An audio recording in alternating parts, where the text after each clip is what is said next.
sidee nafteena ugu saamixi karnaa khaladaadkeenii hore ee nolosha.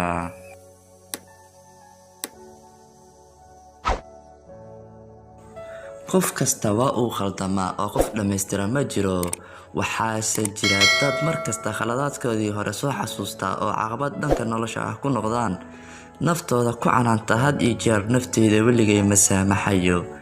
arrintaas waxay u horseedaysaa murugo inay nolosha kugu noqoto, waxaase jira wadooyin kuu suurtagelinaya inaad naftaada ka saamaxdo si aad noloshaada hore u socoto.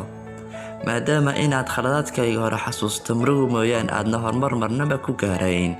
haddaba website-ka Step to Health ee dalka Ruushka laga leeyahay ayaa qoray tillaabooyin 5 ah oo kuu suurtagelinaya in aad naftaada ka saamaxdo khaladaadkaagii hore, gaar ahaan marka ay ku noqdaan culays kuu diida inaad farxad gudaha dareento.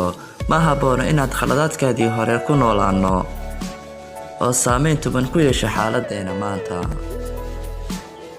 Number 2, khaladaadka dhanka wanaagsan ka eeg oo dhinac kale ka istaag. waxaa jira ugu yaraan waayo-aragnimo aad ka kororsato. Number 2, khaladaadkaaga hore dib u sax. samee tillaabooyin aad khaladaadkaaga ku saxayso oo aad isleedahay adiguna waxaad ku helaysaa nafis, waxaadna aaminsaa in aad ka baxayso xabsiga aad naftaada gelisay, maxaa yeelay wax walba waxay leeyihiin wado looga baxo waa markii rabitaan uu jiro. Number 3, naftaada jeclow.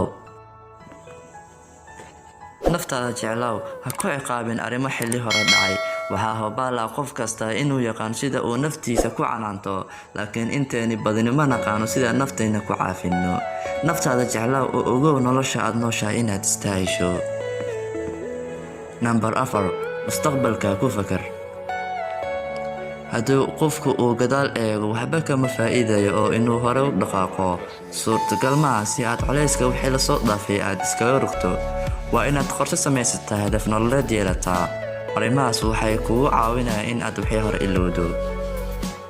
Number 5, eberka bilow. waa wadada ugu wanaagsan ee khaladaadkaaga hore lagu iloobo. waa inaad wixii hore meel iska dhigto. waa inaad eber ka bilowdo oo aad qof cusub u ekaato.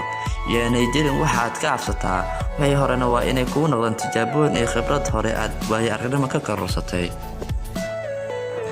si kastaba website-kan tillaabooyinkan uu nagu talinayo iyadoo aanay sahlanayn, ayaa hadda ay mudan yihiin in aan dadaal ku bixinno si aan meesha ugu saari lahayn dareenka inaan u xirxirnaano khaladaadkeenii hore.